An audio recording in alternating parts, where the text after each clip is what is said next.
your everyday life, and so without further ado, Paul, thank you for coming on. Thank you, Brother Sharif, for having me. Yes. I appreciate it. And Give him a little bit about yourself. so, a little bit about myself. Military, 15 years as a special operator.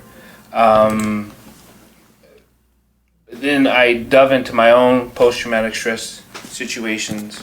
Education has always been a thing for me, but to get into the neuroscience that I do, to get into the physics of the biology, the cellular biology of the body, and understanding the chemical component to who we are as a living organism. So that's been the studies, but the passion has been always people. Because people are developed, conditioned, but even in teachings, they say we could become the creator of our life. But it's difficult for people to understand how they can create something if they don't understand how something is being developed. So normal mental health people or people who are therapists, they work on some tools and functions, which is great. And it's like all these pieces are truly needed, no matter who you work with, why you work with, and understanding their dynamics of what their choices were, right?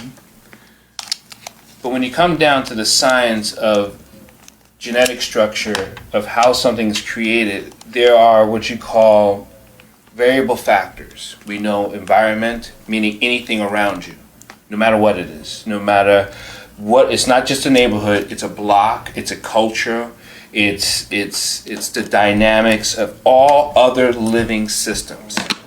That's how large it is, right? Those are the factors. Now we know we can go into what you call nurture, how someone has touched you, connected with you, whomever, when it comes to good touch, bad touch. Right? But then there is a historical component to it that we activate without knowing. Stressful situation, the stress hormone, the center part of the brain, which we know is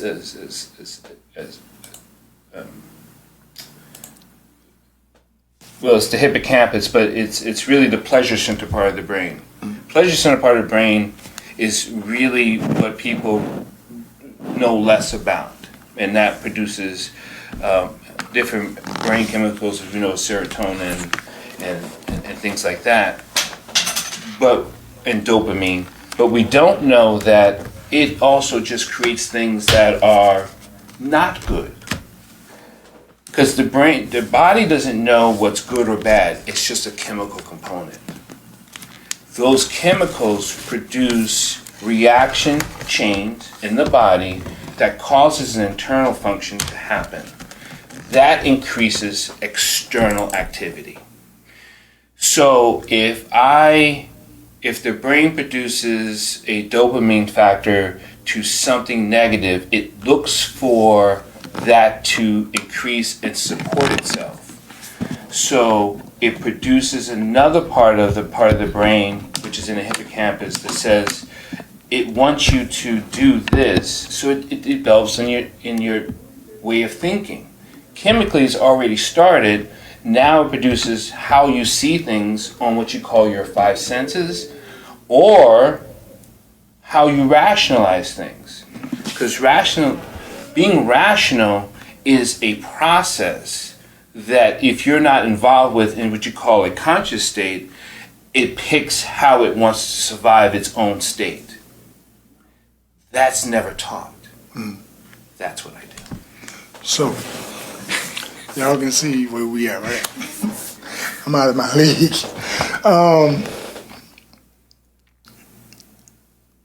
So like with the child. Okay. And this child was born, the 1700s. They saw mom and daddy struggle. They saw mom and daddy get beat. Before she has this child, right? is there any part of this child may be developed mentally in Womb. the womb of this woman? Is that possible? Where this child gonna come out later on, maybe in 2023, having this trait? Yes, so the answer is yes. That is the short answer. The only way, so when we have traits, they're traits, they're genetic traits, they're cell traits, but synapses, the things that connects to brains and how they talk and how the brain wires itself. Mhm. If it's not strongly directed to a different way of thinking, it just keeps enhancing the trait. The struggle of the beating, because the body cells don't know that whatever is being beaten, it doesn't have a reason. It just knows, It's being beaten. the body just knows it's being beaten. Doesn't matter if it's good or bad. It just knows what it's triggering, what it's producing chemically. That's all it knows. You're saying, people say, well, how can the body not know? Because how we connect to the world is through our senses, eyes, smell, sight, and all that stuff. That triggers a memory process. But the chemical is still being produced of the beating. That can get passed down because every stress level you have triggers the same chemical component as you being beaten. So it's a negative chemical. It produces a negative response. And I heard this before, and even I've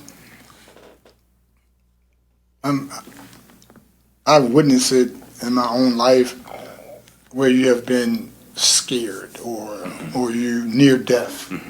There's a different odor. Yes. Your body will release certain odors. Yeah. There's a physiological thing that happens to the body. And it's just like with you start sweating your hands, or you know what I mean. Whatever nervousness, wherever it is, yeah. Right, and so the historic stuff that I'm really locked in, like I deal with the stuff on reparations and police brutality. Yeah, I wrote a paper on reparations in this county, Montgomery County, Maryland. Most people don't know, but I wrote the historical trauma paper that's attached to the reparations report. Yeah. Okay. Because it's about this. Well, I'm in the process of doing PG County. I've been working with Mr. Carl Snowden. But PG County is being land dormant. And that's another word that we may have to use for is like this trauma. It lays dormant. That's why I used the word activate or activation. Right. Yeah. And so we know this is not by reparation, but I'm going to need your help on that. Because here in PG County, we want to get these people moving. This is the blackest county in the country. One of the richest county, not necessarily the blackest county, but one of the richest county in the country that's black. So we want to get them people moving in that direction, but that's another day. But this trauma is like with beatings. The George Floyd is an ideal situation where it's not good, but it's an ideal situation to explain what I'm trying to do. George Floyd beating took me back, I don't know, the Mayflower, whatever ship that came in here first. It took me back to those people, for him to feel so like, I don't care, everything is good, I'm not doing nothing wrong, I don't care who's standing here, I know ain't nobody gonna bother me, everything is good. And here's a black man, we can see what I mean about the odor. This man released his odor and then he started peeing. And you can see his pee come up under the car. You know what I mean? I do. And so that trauma reminded me a lot of my childhood because I grew up in New York City, how cops was treating us different. They just pull us up. A lot of dudes would get jacked up or get a juvie charge or something like that. So, is there a healing process? Can we heal from this? We can. And the healing process with me is the basis of why I study the things I study. It's not just to know about it. It's to understand how to heal from it. How to heal from it is to know what it does. Mm-hmm. If I ask someone, do you use soap? Do you use soap to wash up? Of course. Why do you use soap? To remove the dirt and hopefully smell good. But it's a bacteria issue, right? Right. Right? But what does bacteria do to the body? Breaks it down. Destroy it. Does people know that's why they use soap? They may not know that bacteria breaks down the body. Bacteria doesn't cause infection. It creates an environment for infection to grow. If you teach the science of why soap is important, then people could start registering, maybe I do need to use soap. I didn't use soap before, but now that I know why soap is important, not just to smell nice, but why will keep my body, it's not just clean, but it's to clear the avenue of bacteria so my bacteria doesn't break down my epidermis, which is the largest organ in the body, which is the skin, which creates an environment for infections to now insert itself, now causes other type of havoc. That's the process. If we teach how the process is working, now maybe we'll have what you call a human connection to healing, not just a tool. Like, so I need to dig a shovel. I need to dig a hole. We use a shovel. Okay, I've never used a shovel before. Well, you put your foot on it, you dig it up. But they don't even know how a shovel was built. Right. They just know what they're taught. So now they have no part about the connection to the shovel and what they're building. Right. If you don't understand the science that affects you and the chemistry that affects your body, you're just doing what someone tells you to do. Good or bad, you have no connection to it. If you have no connection to it, what makes you think you will sustain it? You have no sustainability on a mental thought if you have no connection to it on a lower level. That's why I teach it. So the short answer is yes. But people have to say, not what I need to know, how are you thinking so we can help you adjust it? Because it's not, if I tell you what to think, your synapses don't form that way. Mm-hmm. If I teach you how to think, if I teach you what it is that you need to think about, now you're formulating structure in the brain, which now creates a different environment of chemicals being released, how it affects your organs, your liver, your stomach, your spleen. All those organs are affected by how you think, chemically. Mm-hmm. But if you don't change your being the creator of your thought and understanding why you create your thought. I ask people, so you have any reasons why you did this? No, I just do it. So you mean you really have no reason? No, I just know this is how it's done. But you don't have a thought process to how it's done. They're like, no, I just know it's this way. I just know I need to turn here. Or I just know to open up a can, I do this. But you have no thoughts on it. Right. No. They have no connection to it. So that's why they're able to be deterred by other social system factors, because they weigh heavily on what's guiding you. We weigh heavily on when we drive a vehicle, we weigh heavily on what's guiding us by the road. Right. Curves, lines, traffic lights, stop signs. We know to obey it. We know the reasons. Most people don't know reasons. If you ask them and press them on it, they'll say because it's the law. It's the right thing to do. It's the right thing to do. Yeah. But they don't know that it's population control, why we have a traffic light, why there's a stop sign, the route of people. It takes, there's an engineering component to this. Who designed it? Who designed it and why? Right. There's a flow to this. The body's the same way.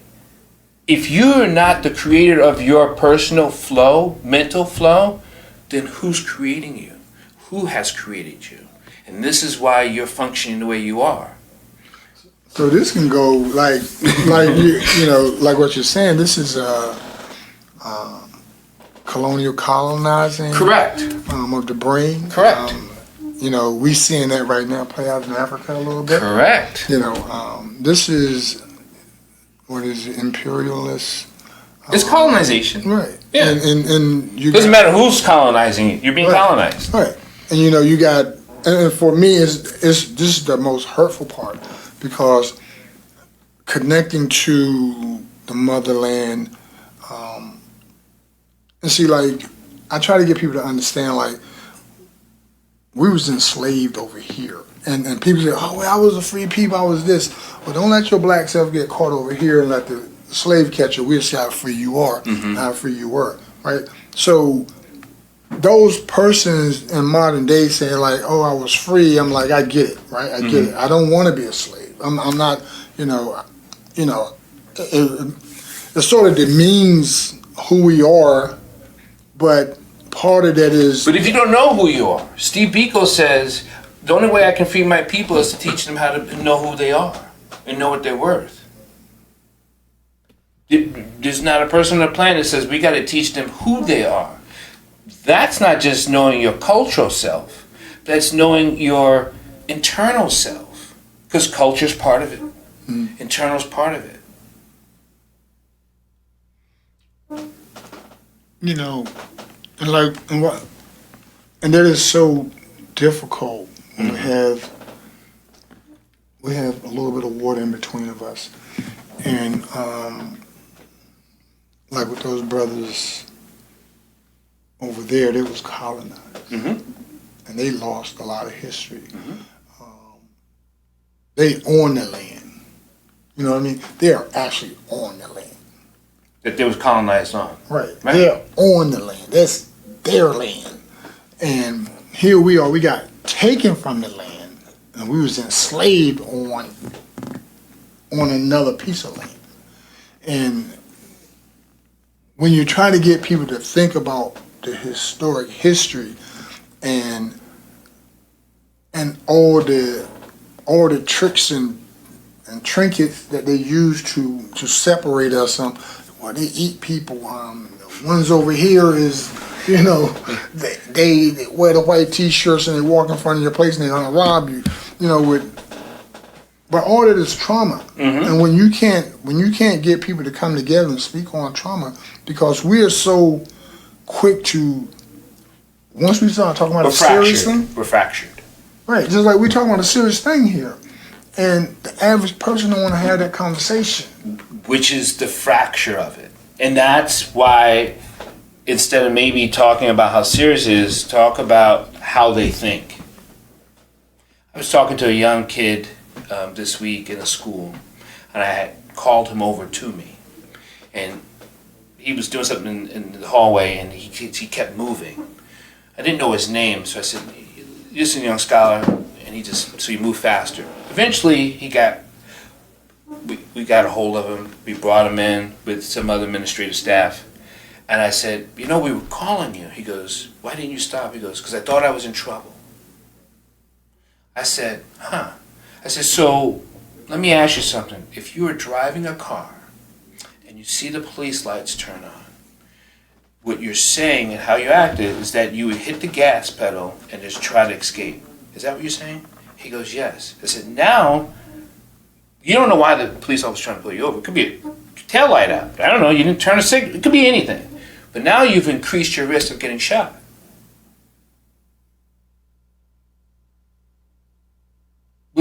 How did you come up with that? He goes, "I don't know." I said, "You don't know what propel you to move away from someone, whatever they're trying to?" He goes, "No."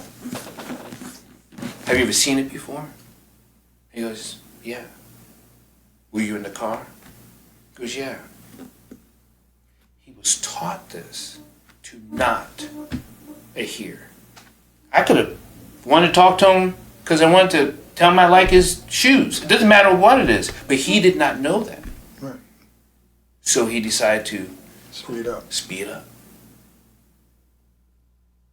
What if the cop just wanted to let him know that down this road was a dead end and it's cut off or it's flooded? Right. You don't know. Then you drive too fast, you run over the cliff. There it is. Yeah, it's, you know, like my grandma, you know, and my granddad, some hardworking people. But actually, my great grandmother, great granddad, those are people who raised me. They was one generation out of slavery. Okay, I'm 62 years old, so you know how old they was. My grandmother, she'd gather us around, you know, might be a thunderstorm or something like that, or a family meeting, or just time for her to just let it out, you know. And so she always tell us these different stories, and you know how her mom, you know, her mom lived to be 117 years old. Viola Anderson from North Carolina, a Native American woman. My grandma, Little Ma, she raised me until I was about 13. My mother migrated from the south to the north, and my grandmother would not let my mother take me. My grandfather was like, no, y'all go ahead and do the revolution thing, come back, you know, straight, you got them. And so I was mute for a while. I went mute. I wouldn't talk to anybody. My grandfather and them, and it also hindered my speech for a while. Yeah, because you were silent. Right. You know, and when I started talking, I did a lot of slurring, mispronouncing words and things like that. So my mother's father, which was my granddad, he was like, when he had come, he was a moonshiner, gambler, you know, them guys back then, they did what they had to do. And so he always had these big coins and stuff, you know, shiny money. And it was like, I was like, let me have a, you know, I couldn't say quarter. I would say quarter or something like that. And he was like, you have to learn how to say this word. And he was so particular about me speaking properly. And so eventually I caught on. I knew there was a thing that I had to do this, but I was mute. I was punished because I was mute. I wound up getting locked up at age 8 for retaliation because someone hit me in my throat. And they locked me away for 2 years. But my grandmother would tell me this story about how fair-complected woman, like your sister, how a white man pulled up on her and her husband and said, come here. And they thought she was a white woman. And when they realized that she wasn't, they flicked one of them big old cigars into her bosom. And she had this burnt mark. And I truly believe that because I carry that with me to this day, my baby son has the same mark on his chest. I love the body. I do. It tells the story. You know, and he talks about this mark. And I'm like, you're like, damn, I don't know. This is, you know, he thought it was a gunshot or something. I said, no. I said, what it is, man. And it just came to me. He said, that's your grandma. Because I looked at the mark. I said, that's your grandma. I said, that's your grandma. That's a physical appearance that we have. Moles are the same way and things like that. And we can, it's a whole different other thing. But now let's take that onto something that isn't seen. A mental, physical. Now he has it. Most people don't. I talked about this. I wrote a paper about this. That most people eat what you call soul food. Okay, but soul food was created because of the food they had to work with. Scraps. So they're eating their trauma history Now, can you heal that and still enjoy the food? Absolutely. But you don't even know why you enjoy it. You have a disconnect through the history of the food. So that is still chemically reminding you that you have to eat this, good or bad, and how much you love and grandmother cooked and all that stuff, but it came through a traumatic experience. Can you still enjoy your grits and collard greens? Absolutely. If you understand that you are separating yourself consciously, that I know this was eaten for this reason, I am not associating myself with that reason, I'm associated with this because I enjoy the food. Right. People don't do that on a conscious level. No. No. So there's continuing the food and the starvation and the slave component to it that runs through the genetic level. It's like an undertow river. Can you activate that and do good? Absolutely. But what happens if you activate that and you're like, this person's not going to tell me, and so you have the adverse reaction to it, meaning it's a negative behavior response. Well, you're building all that energy up through the food process because you don't know that you're still connected to that pain. Right. So you are now exhibiting that on an outward level. Well, and I look at it like also, even if I recognize it, I'm eating a plate of food, and I say like, man, the chitlins or whatever the food is. Well, we know we ain't gonna eat no chili, but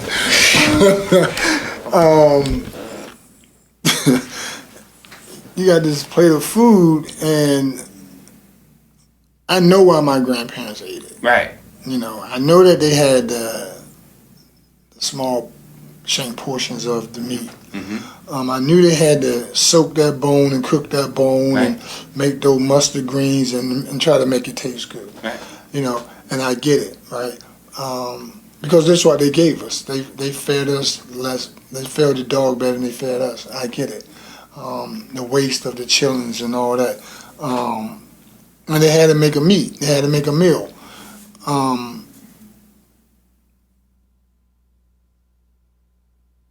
Knowing that I know that's what they had to eat, I'm still traumatized by the fact that I'm eating. That they had to eat it. Now I'm eating it. Yeah. And I'm still working it through. Right. I know. That's why I wrote the paper, because people don't get it. You know? You got it, and you're consciously aware of how it feels. You got people in cookouts, they're just eating it. And we ain't even at a cookout. That's a whole nother dynamic. Right? You know what I mean? That's where they hung us. Yeah, it's a and cookout. Other people came. They had a cookout, and they had 4 or 5 dudes that they're gonna hang today. We got the word cookout from it. Right. We use it, and we don't even know the history of the word. And there's the trauma right there.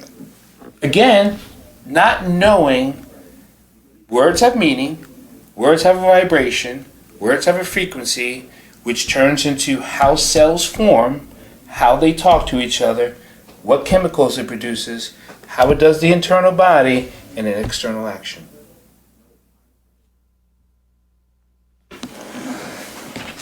Hey, so folks, y'all see what we're dealing with, right? The freedom fighters of the DMV, we always try to bring hot topics to the people. And, you know, we need for you to make a phone call if you'd like to make a phone call. And I wish, Doctor, I would have told you that earlier, that you could have people to call in and ask questions. You know, I definitely want you to come back. We got plenty of time left on the clock. But I definitely want you to come back. And I want you to be able to do this, you know. I can get off in the sentence that you bring some people with you, you know, so, and I sit over here, over there, and ask the question out here, and y'all just go ahead or whatever. But at the end of the day, I would like for you to come back, and I'd like for you to dig deeper into this stuff, because I know that right now you're just touching the surface. And I probably can't ask all the questions clinically like I need to. And like, but you can ask on a social level, like, let's just go with how we actually raise our children. We raise it from the slave component. We beat them into submission. So and I've done this with sports athletes, and I've worked with people on higher level and pro level. The question came up, why do black athletes have a harder time? Quarterbacks. Mm-hmm. Well, this has a lot to do with brain chemistry. Just there is part of the brain that transfer between the left and right hemisphere. Young black children who are good listeners, who behave, who were taught to be seen and not heard, right? They can follow directions, great. But when it comes to a certain level of particularly football, as a quarterback, you have to think more. You have to do things on the fly. Black quarterbacks have a hard time transferring that to a cognitive level because they're so used to doing things of what they're told to do. They can do a playbook, they can go about it, but anything outside of that they have to think about, very few know how to do that. So they use their athletic ability, which most people know they're running and things like that, and they get hurt, and that's why they don't make it that well. Very few, it depends on how they're raised, don't do well as that type of leader. Because they don't know how to transfer things back and forth between one hemisphere to the other hemisphere. Well, as an ex-football player, I played outside linebacker, strong safety. Warren Moon was a idol of mine, black quarterback. Had to go to Canada to play the position because white folks didn't think he was qualified coming out of Washington, University of Washington. If you look at the documentary Third Down and Long, last week the NFL season started. And the first time in the history of the league they had 14 quarterbacks starting for one team or another. It was black quarterbacks, 14. They got 32 teams, I think, if I'm not mistaken. Correct. And this is the first time in the history of the league. It's not that they couldn't. It was just that they was taught and they was penalized for thinking in that way. I remember when many of my friends, they was great quarterbacks at HBCUs, and when they got to the pro level, they said you can be a wide receiver. Right. Because we're not going to let you take Tom Brady's spot. You know what I mean? You can throw the ball. Warren Moon threw the ball better than anybody in the NFL. But when he went over to Canada and won 5 cups, 5, and then he came here in the NFL and set all kind of passing records, they still didn't want him on the face of the organization. Right. You know what I mean? So it wasn't that he couldn't, it was just that it was systemic for white folks to have that leverage. Yep. And for us to accept that leverage, that's where I blame us. Because we did. Right. And I'm just like today. It's colonization. We accepted being colonized today. Right. When Kaepernick took a knee, he didn't do anything wrong. He took a knee. But because the colonization of slavery and mental cruelty, the black men who was much more powerful than their little pony owner, they don't understand the juice that they had. They stepped aside. And they said, one white dude was so bold, was like, if any player on my team kneel, he out of here. That was the Dallas Cowboys. And so that type of mental, I know that I'm stronger than the average man mentally. But how's this for a thing? You have this particular owner, Dallas Cowboys. Yeah. How many black people still love their Cowboys? That would be hard for me. Knowing that this person controls my team. I may love the game. I may love my players on the team. But I don't know if I could be a Cowboy fan. Right. I could be a Bob fan, a George fan. I don't know if I could be a Cowboy fan. Because you're supporting this type of... Same thing. Redskins. Yeah. Native American, my grandma, my great-grandma. And people running around with the flower or thing in their head. And I'm thinking about my grandma. You know, so I'm like, what if they had some chicken on the side of the helmet or some locks saying Jew or Negro or nigga? You still gonna post, you know, and you can say that on this show. You know what I mean? You can say this on this show. So, how do we decolonize these people, these brains? How do we unlock that where these people can flow? Because they're not activated. So they're not activated because they don't know what activation means. It's a word. It's just a word. But if you teach them how it's affecting the body, which is why I love the science of it, you can then, they'd be like, oh. Because every time I do it with a group or whomever, when they're like, hey, Dr. Dyer, I really want you to teach me. And I got to break out my whiteboard and do all the things. And I say, well, this is how this is effective. Like, oh, so that's... Maybe you may have to bring the whiteboard here. I get it. Because they're like, I didn't know that. Well, why would you know? I mean, you've never thought about asking the question, but now that you come to me and ask, and I teach you the science of how it is affecting you, not what you can do differently, which is, like I said, the other therapists and mental health, they like, you need to change the way you are, change who you are, you know, those are good stuff, but you're not, I help them understand the chemistry of why words matter, or why change matters. Because, and they're like, oh, so this helps me help them. Absolutely. Because now you know what chemicals actually are being produced when you tell someone to, you know, when you get angry, take a deep breath. Do you know why deep breaths work? No, I just know it works. So you don't even know why it works. Well, let me tell you why it works. It's because of the brainstem, how the brainstem affects it to the spinal column, which it goes into the body, which goes to the vagus nerve, which activates different organs, which produces a different chemistry. Which there's a reason. Releasing of dopamine. There's a reason. Deep breaths work, but you don't know. You just know it works. All right. I mean, take the pill. Why does it work? I don't know. Someone told me to take the pill.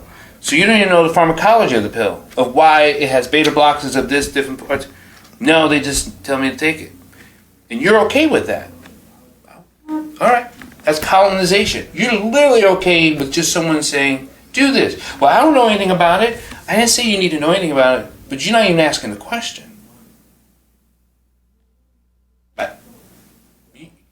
You didn't ask. Well, they know more than me. Why? Why you think they know more than you? If you gonna pick up a book, if you go and you know, go and research some plants, you know, it's just like with, you know, they tried to put me on some medicine, man, and it was like, you know, I was like 270 pounds. I thought I was looking good enough, you know. I'm like, you know, got the muscles flexed, you know. And got my family, we go to the beach, we doing all this stuff, man, and so here we are, we South Carolina somewhere. But I couldn't see. Those big green signs, I couldn't see. They said, oh. And I don't know how, this is an ancestor driving this car back from South Carolina. Them signs, everything was blurry. I mean, up on the sign like this, everything was blurry. And get back here, doctor said, hey, don't eat anything, don't drink anything, come in. Took my finger stick, blood pressure and all this. You diabetic. Who, me? Now, mind you, I'm going through one of the most stressful moments in my life. My job is on the line. I'm fighting at St. Elizabeth Hospital for maintaining my employment. I had some overzealous white supremacists running the facility, stealing money. You know, my dad is a construction guy. I know what construction looked like. Finished, unfinished. I know what it looked like. I I can walk in any building, tell you if the job is shoddy. Especially, you know what I'm saying? This, Mhm. you know, and then if I had to go into the guts, I know what the guts look like. You know what I mean? So, knowing this stuff and seeing stuff falling apart, pieces blowing up, you know, all this stuff. So now that I spoke at city council, I got people coming after me. I got people that saying I stole money. You know, the whole 9 yards. I got the police on my shoulders. I got everything going on. So my body's just not functioning. No, it's called stress level, cortisol, functions the body. Absolutely. So it creates an atmosphere for the sugar levels.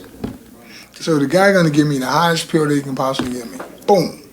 So now I know, like anything I learned, not that I knew, I learned that you're gonna give me this high dose.